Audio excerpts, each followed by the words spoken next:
You're listening to Simply the Best Sports Take, the best podcast breaking down the best stuff in sports with host Sean Bingham. His takes are so good, he dropped the mic, but then you wouldn't be able to hear him, and that would suck. Welcome into STB Sports Take, Simply the Best Sports Podcast. I am your host, Sean Bingham. Hope you had a fantastic Easter weekend, a fantastic March Madness weekend, and I did not do a show yesterday. I apologize about that. We're back here today. Tuesday, had a work trip over the weekend, had a lot of fun. We had a national championship yesterday. We're on YouTube, we're on Spotify, we're on Apple Podcasts, Google Podcasts, Anchor Podcasts, wherever you get your podcasts, we are there. Thank you for being here. Please share the podcast. Comment below if you're on Instagram, comment on Instagram as well. Comment below if you're on YouTube. Comment on Instagram, TikTok. We're everywhere. Please find us. Share the love. Let's grow this baby together. We had a champion, Will Jones, in the STB Sports Take Bracket Challenge. He won the bracket tournament by a long shot. It looks like he won like 20 of these things, by the way. So I've been texting him today. We paid him his $100. I've never met the guy. I'm actually excited that it's somebody I didn't know. No offense to all my friends who entered. Love you guys too. It was kind of cool, though, that it's somebody that I'd never met before, don't know him. He lives on the East Coast somewhere. I know he's Eastern time zone. I've actually got a Zoom set up with him later today, so I'll air that on tomorrow's podcast. You'll probably see me wearing the same shirt because I'm going to film it today. But Will Jones wins the bracket tournament challenge for STB Sports Take. Got paid the $100. We'll have him on tomorrow. And we got to start with a recap of the NCAA tournament, in general, and especially last night's national championship. And we're going to also talk about the Jets, Sam Darnold, Zach Wilson. We're going to talk about the 5 guys I said I'd build my franchise around if I was starting an NBA franchise today. And we're going to talk a little bit about how when you are really valuable to a company or to an organization or to a person, your personal relationship with them, it's crazy what you can get away with. We're going to get into that and how that matters in the sports world right now. But we're going to start with the national championship. Gonzaga was heavy favorites, and I'm going to be honest, I kind of feel bad for the Zags. I thought they would win. I started to get a little bit nervous as they were just so expected to win. It was almost like they had won. They hit that buzzer beater. Suggs hits the buzzer beater in overtime to beat UCLA in the Final Four, and it was kind of like they were just crowned the champions. Like, oh, it's fate. It's meant to be. And there was a little bit of that element to it. Like, I get that. But I remember thinking, they haven't won yet, and Baylor's pretty freaking good. Baylor's lost twice all season, and they have a tougher schedule. So let's not crown the Zags just yet. And we've seen the Zags get there and fall short time and time again. And last night they were exposed. They were just straight up exposed. They look like a far less athletic, far less talented, far less prepared version of Baylor. They got ran out of the gym. They were dominated from start to finish. It was not even close. They looked defeated almost the entire game. Mark Few himself on the sideline, he just looked defeated. It just looked, friends I was watching the game with, I was like, they need somebody to come in and not be defeated. They need a player to step up, not be scared, not be defeated, not feel like, oh crap, we lost, and go in and hit like back-to-back threes, get a steal, get a dunk, do something to ignite this team a little bit, but they just could not do it. They could not do it. They went up against a far more athletic team, and it showed. And if I'm being honest, I feel like some of their players, Jalen Suggs and Drew Timme in particular, I think their draft stock even fell a little bit in the NBA draft. That's how bad this game was for Gonzaga. It was not good. It was not good. I had the Zags winning. I dropped all the way to 28th in our bracket challenge, and it was out of like 42 teams, so that was pretty bad. I was down below the halfway point. If Gonzaga had won, I would have been up above the halfway point, but they did not even come close. But it did. It seemed like destiny. There was people that were talking about, is this the greatest team ever if they win? And, well, that's an emphatic no. And it's not like that Patriots team in whatever it was, 2007, that was 16-0 in the regular season, 2-0 in the playoffs. They're in their third playoff game, which is the Super Bowl, because they had a bye, of course, for the first round.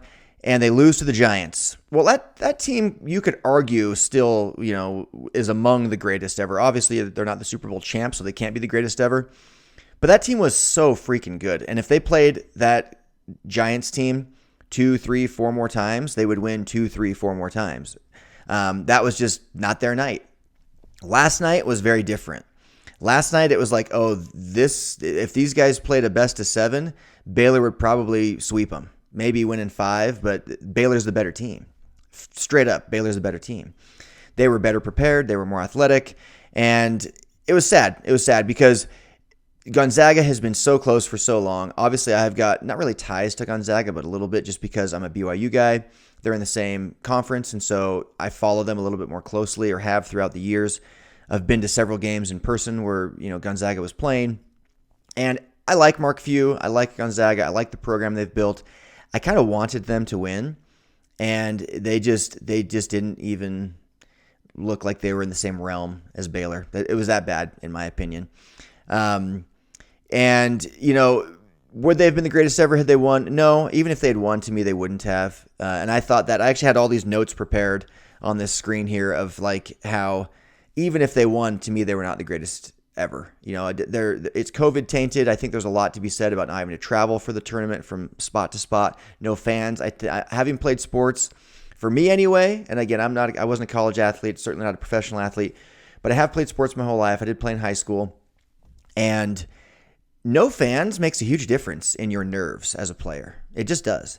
And so the no fans thing was a big deal to me. I feel like college sports in general, basketball in particular, I should say, has taken a little bit of a hit with so many of the top players only staying for 1 year, or in cases like LaMelo Ball, not going at all. No Blue Bloods were in the tournament this year. No Duke, no Kentucky, no North Carolina. By the way, Roy Williams retired. Crazy stuff. Congrats to him on a fantastic Hall of Fame career. But it just wasn't the best team ever, even if they were going to win. Even if they had won, to me, it was not the best team ever. Even teams with more losses, like that UNLV team, Jerry Tarkanian came to mind. Bobby Knight had an undefeated team in Indiana. I think it went 32-0 in like 1976 that won the NCAA tournament. They would have to be considered better. John Wooden had several teams that went undefeated. I think he had 2 or 3, 30-0, 29-0, stuff like that. Back-to-back seasons of undefeated, winning the tournament. You got to put them ahead of them. John Calipari had like a 38-2 team at Kentucky that I would put ahead of this Gonzaga team. And so, and it was kind of the same thing that I was thinking. It was just the talent level. To me, I've seen better teams than this Gonzaga team, and that was just totally proven last night. They weren't the best team even in this tournament. Now we should be talking about whether or not Baylor is among the best ever, because Baylor's only got 2 losses. So we'll dive more into this tomorrow. It'll actually be today that I talk about it with Will Jones, the winner of our tournament challenge. He dominated. But that's my take on the national championship. Hopefully, I think you're going to see Jalen Suggs leave. I wouldn't be surprised if Drew Timme comes back now, though, for another year at Gonzaga. Because to me, both of their draft stocks took a little bit of a hit where it was like, this is what they look like up against like really tough athletic competition. Even UCLA taking them to overtime was kind of like, really? And winning on a lucky bank shot. But anyway, moving on. Okay, big news out of the NFL. We've been talking Zach Wilson a little bit here on the show. We had Spencer Linton on, and he's the voice of BYU Sports Nation, and he's very close with Zach Wilson, has a very good inside scoop. If you haven't seen that interview, you need to go back and watch it. It's really, really good. But he feels confident that Zach Wilson is going to go number 2 to the Jets. We now know, this was not really a surprise, we now know the Jets are for sure taking a quarterback at number 2 because they've traded away Sam Darnold to the Carolina Panthers. So in return, they get a 6th rounder this year, and then they get a 2nd and a 4th rounder next year. I think the Jets did a good thing here. Sam Darnold has been among the worst quarterbacks in the NFL for all 3 of his seasons. I know the Jets are kind of a turbulent franchise. He's had several coaches and coordinators, and they're just not a very well-run organization. It was a kind of a raw deal for him. It was a tough situation to be put in. But after 3 years, I feel like we should be seeing flashes of greatness, things like that. And I just don't feel like we've ever seen that out of Sam Darnold. So if you're a Jets fan, you should be pretty stoked right now. You just got a 2nd-round pick, and a 4th-round pick next year. A 2nd-round pick is what the Patriots got for Jimmy Garoppolo, who went to a Super Bowl year 1 after leaving New England. We're probably going to see him actually stay now in San Francisco, which will be odd because they're going to have that 3rd pick. So it's going to be interesting. Are they going to take Zach Wilson? Are they going to take Justin Fields? Spencer was convinced that they will take Zach Wilson. I feel they will as well. As a Zach Wilson fan, I really want him to go to the 49ers. That's just a better situation. I think he could go play under Jimmy Garoppolo for a season. Garoppolo will probably get hurt for at least a few games. He could get some good playing time there, but learn a lot from a guy who's smart. I think the 49ers move on from Garoppolo after this next year, and then they've got a year of progression with whichever quarterback they take. And I think it'd be really nice if it was Zach Wilson. I look at a guy like Aaron Rodgers, who played under Brett Favre, and he came in and just boom, was immediately a success when he got the chance to start. I think a lot of quarterbacks, I would dare say most quarterbacks, need a year or two to learn from a starter before they can be thrown into that spotlight and really succeed. Zach Wilson, to me, has a ton of potential, but I would not like to see him go to a very difficult uphill battle type situation, and that's what awaits, in my opinion, with the New York Jets. Losing franchise, losing tradition, lots of turmoil, immediately has to start, no one to kind of be a mentor there. To me, the 49ers would be much better. It's a winning franchise. It's closer to home for him by quite a bit. Better tradition, better coach, in my opinion.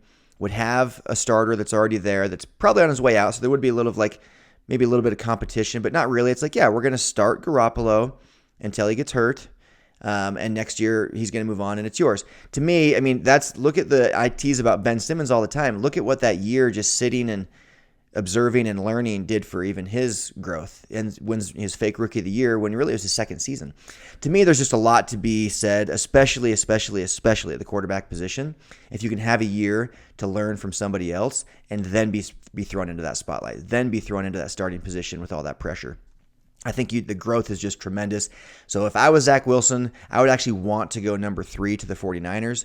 The money's not going to be that different. You're going to make plenty of money in your career.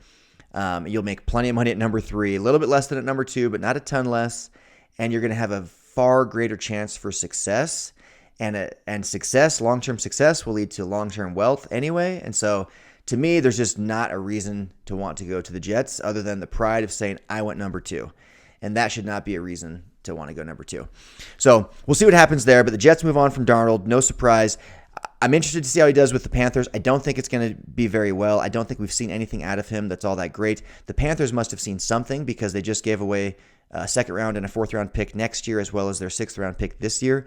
Pretty good haul, I think, for the Jets considering how awful Darnold has been for his 3 seasons in the NFL. So we'll see. It doesn't guarantee the Jets are going to take Zach Wilson. It does guarantee they're going to take a quarterback, but of course they're going to take a quarterback. We already knew that. All right, moving on. Interesting thing over the weekend, we saw, I'm kind of acting like it's Monday. I know it's not. I know it's Tuesday, but I did not record yesterday. But the Warriors have lost a couple games in a row, and they have a losing record. They're like 4 games under 500 at this point. I talked a little bit last week about how I don't view Steph as that guy, right?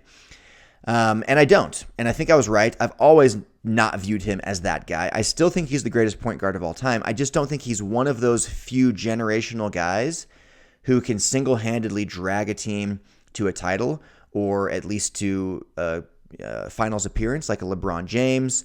Kawhi Leonard has proven to be right in that vein. I think Kevin Durant is, even though he hasn't personally done it because he was with a stacked Warriors team.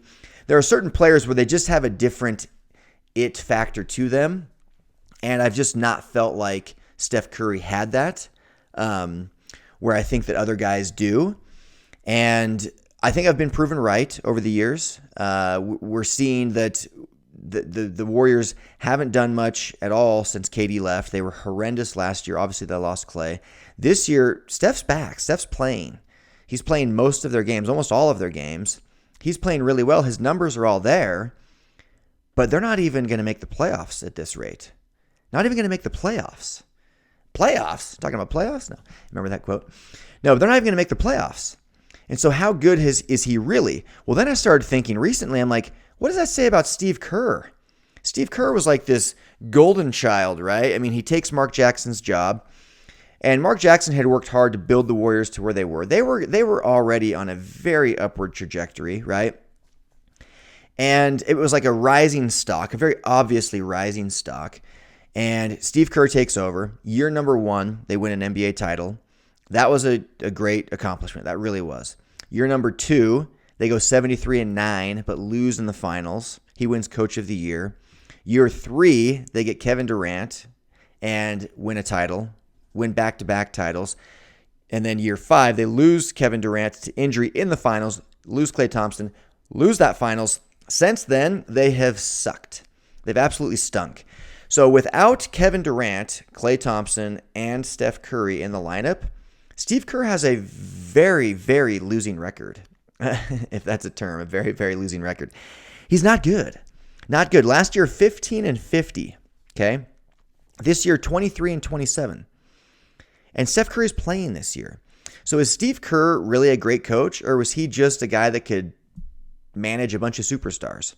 Is that what Phil Jackson was? Phil Jackson's got 11 titles. He had 6 with the Bulls, 5 with the Lakers. But he had superstars on his team.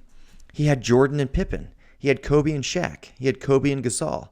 I mean, I'm not going to say they're bad coaches because obviously they're not. I think Phil Jackson's probably the all-time greatest coach because if he just won everywhere he went. But he did have superstars everywhere he went too. I'm looking at what Steve Kerr is able to do without Kevin Durant and Klay Thompson, and it's pretty pathetic. And then I think about guys like Jerry Sloan of the Jazz who never got a Coach of the Year award, which is really sad. Quinn Snyder, look at what he's done over the years with the Jazz and that talent. I mean, the Warriors still have good players. Andrew Wiggins, Kelly Oubre, Kevon Looney, like these are not bad players. James Wiseman, these are good players.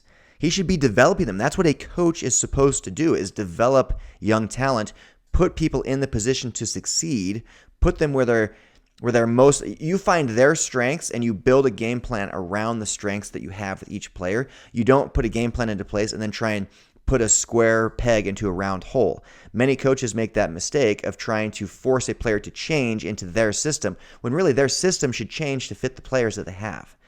And I don't know that Steve Kerr's any good at that. I think he was just really good at managing superstars. And even that he didn't do so great because Kevin Durant hated it there.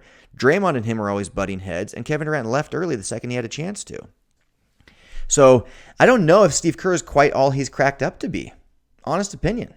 I just don't know that he is. The resume is saying that he's not. The second he loses superstars, he has no ability to develop young players. None of these guys are getting better. None of them. The record is actually slowly getting worse. They've got their superstar there. They've had good players. Even last year, I mean, they still had other guys that were there that were playing. 15 wins? Are you kidding me? 15? That was like the worst in the league. So I don't know that Steve Kerr is all he's matched up to be. Doesn't seem like he is. I think you could put him right there in that light with Steph Curry, where it's like, yeah, you're great, but you're not an all-time great. And it looked like Steve Kerr was kind of on that path potentially. Anyway, moving on. Quick note: the Bucks re-signed every single starter. Tampa Bay Buccaneers re-signed every single starter from last year's Super Bowl team. They're the first team since 1977 to do that. The very first team since 1977 to do that. The Tampa Bay Buccaneers literally bringing the entire band back. In my lifetime, it has not happened before. This is interesting. I still think that the Chiefs have a slight edge, and so does Vegas. But the Tampa Bay Bucks are right there behind them, nipping at their heels. So Tampa Bay Bucks re-sign all their starters. Interesting point. Wanted to make sure I mentioned that. Okay, now we're going to talk a little bit about how if you are really valuable to your company, to your franchise, to your partner, to your friends, you can kind of get away with quite a bit, right? If somebody that you really love and you just love them, they're important to you, and they piss you off, you're much more willing to put up with that than you are someone who you don't really know that well, or you barely know them, and it's just, if they piss you off, you're just like, bro, see ya, like you're out of my life, or you get in a fight or whatever, right? And you see that all the time with family members. That's why family members sometimes treat each other worse than they treat perfect strangers, because you can get away with it. And we're seeing this right now in the sports world. Kevin Durant goes and he's exposed with his DMs online of these horrendously grotesque rant of direct messages that he sent to Michael Rappaport. Homophobic slurs, just disgusting, awful, crude language, okay? And he's exposed for it. And I haven't heard anything out of the Nets. We didn't even hear an apology out of Kevin Durant, which I actually appreciated his apology. He just said, I'm sorry people had to see that I talked like that. He didn't apologize for saying it, didn't apologize to Michael Rappaport. He apologized that people saw it. Basically saying, I'm surprised he shared it. Basically taking another dig at Michael Rappaport. And the Nets don't really seem to care. They're paying him $40 million a year to sit on the bench with injuries and just, be a keyboard warrior, DMing everybody. The NBA did fine him $50,000, which is nothing. The guy literally, that's nothing. It's like 1%, not even 1% of what he made this year. It's like 0.1% or something. I'm doing the math on the fly here, but it's very little, okay? And on the flip side, we saw Myles Leonard use a anti-Semitic slur that he claims he didn't even know what it meant, and it was on a Twitch thing, right? But Myles Leonard, he's not super valuable to the Miami Heat. He's not a guy they need. He's not a guy they're not willing to put up with that. The second that image of him came out, it was like, see ya, breaking ties. You're no longer a Miami Heat member. Adios, good luck to you. And I don't even know where Myles Leonard is. He's a forgotten man. Why? Because he's not valuable enough to the franchise for them to put up with that stuff. That's why I think, and I've talked about this, that's why I think that the middle Ball brother, we've seen LaMelo and Lonzo, Lonzo being the oldest, LaMelo being the youngest, they're really good. And so I think teams are like, we can put up with the dad, right? But Jello, the middle child there, I think he's probably talented enough to be on the end of a bench somewhere in the NBA, but not for the distraction that his dad brings and the headache his dad brings. No thanks, right? He's not valuable enough to put up with that stuff. Kevin Durant is, and Myles Leonard is not. I would dare say that Kevin Durant, both of their things were pretty awful, but Myles Leonard's thing was one word that he immediately emphatically apologized for and claimed he didn't know what it meant and said he was going to be better. Kevin Durant was like several of these, just message after message after message after message, all of which were extremely offensive and awful. In a similar way that Myles Leonard's was. The Nets are fine with it. The NBA kind of just has to do something. So they're like, we're going to charge you 0.1% of your salary for saying that stuff. And he's still on the team and he'll be fine and life will go on. Now we just had Paul Pierce, right? Who's already viewed by many as not the greatest broadcaster, not the greatest commentator, not the greatest analyst at ESPN. He's frequently made fun of. He kind of has these crazy takes where he wants to put himself in the same spotlight as like a Kobe Bryant or something like that. And he goes on Instagram Live, and I remember seeing this. It was on Instagram Live, and he was clearly, under the influence of some sort, alcohol, drugs, I don't know, but it was pretty clear he was under the influence in his eyes, as well as the fact that he was doing the things he was doing.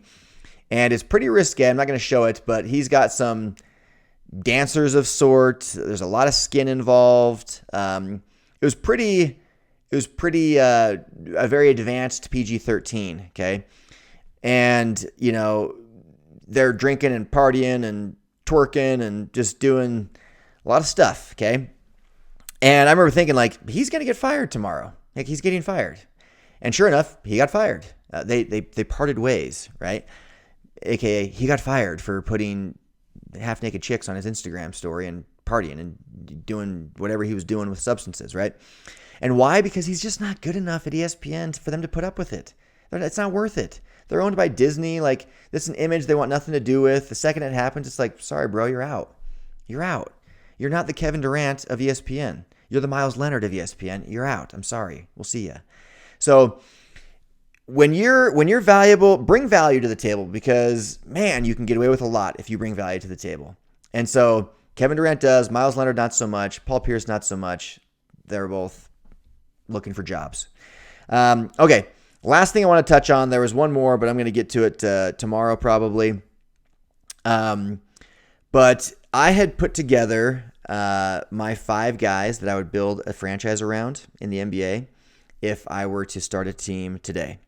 And those guys, and it was all young guys, of course, because it was the next 5 to 10 years. So not just for today's season or this year, even this year and next year, but we're talking 5+ years. So a minimum of 5, closer to the 10 range, 7, 8, somewhere in there. So the guys I picked were Zion, Luka, Giannis, Jokic, and Donovan Mitchell. Well, you know what's funny is those guys are amazing. And I said that Zion and Luka were like 1A, 1B. I flipped back and forth between which one I think is going to be better long term. Luka has been on a tear. They beat the Jazz last night. He's actually finally shooting the three really, really well. He's up slightly above 37% on the season now, which is a drastic improvement for his career by like 5 to 7% from previous years. So Luka is really learning to shoot the three better. And if he can keep this up, he would be 1A and Zion would be 1B, but they're right there, right? Like you can't go wrong. They're both young. Zion's 20, Luka's 22.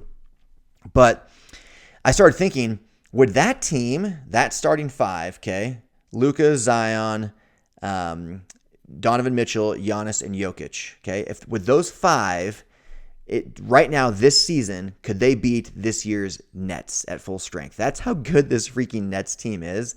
So I started thinking, I'm like, okay, Kyrie, James Harden, Kevin Durant, Joe Harris, LaMarcus Aldridge, those five. If I put those five at full strength up against the young five of Jokic, Giannis, Luka, Zion, and Donovan Mitchell, I think the Nets still win.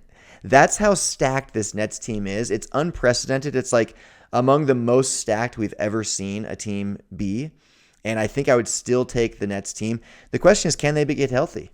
You know, they played a game without Harden and KD, and they lost. And then they won last night barely. Kyrie's not that guy. He's definitely not that guy. We're talking about guys like Steph Curry not being that guy. Kyrie is definitely not that guy. He's great as a sidekick, like a Robin. You know, we saw him do that with LeBron. But we've seen him try and be the man on teams, and they're actually worse than they are without him. The Celtics, the Nets, the Cavs before LeBron.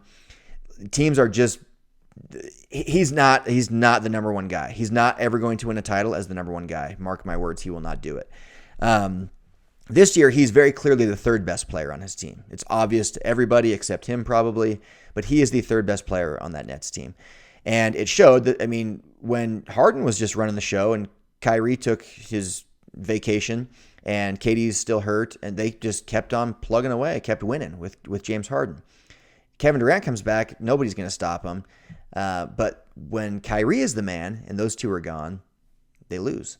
So, I mean, they did win last night, but it was against the Knicks, and they barely won by like 2 points. But I think this Nets team at full strength is unbeatable. I'm going to do my power rankings tomorrow. The NBA released theirs today, and they had the Jazz at number 1, which is probably deserving just of like, what have you done for me lately? The Jazz did lose to the Mavericks last night, but they're 9-1 in their last 10. Nets are 7-3. And we still don't know, when they're going to be fully healthy. I think we should see Kevin Durant back soon. Anthony Davis as well. We'll see. But that Nets team, I think they would actually still beat the 5 superstars that I went through for teams I would build, players I would build a franchise around. That's just how stacked this Nets team is. It's absolutely crazy. Okay, there was a couple other things I had, but we might save them for tomorrow. We're going to have Will Jones on tomorrow's podcast, breaking down the tournament and his success there and the tournament challenge that he's had. You guys are amazing. I will see you tomorrow. I am out. Peace. Thanks for hanging with Simply the Best Sports Take. Don't forget to subscribe to this podcast and check out STBSportsTake.com. Simply the best in sports. 'Cause we are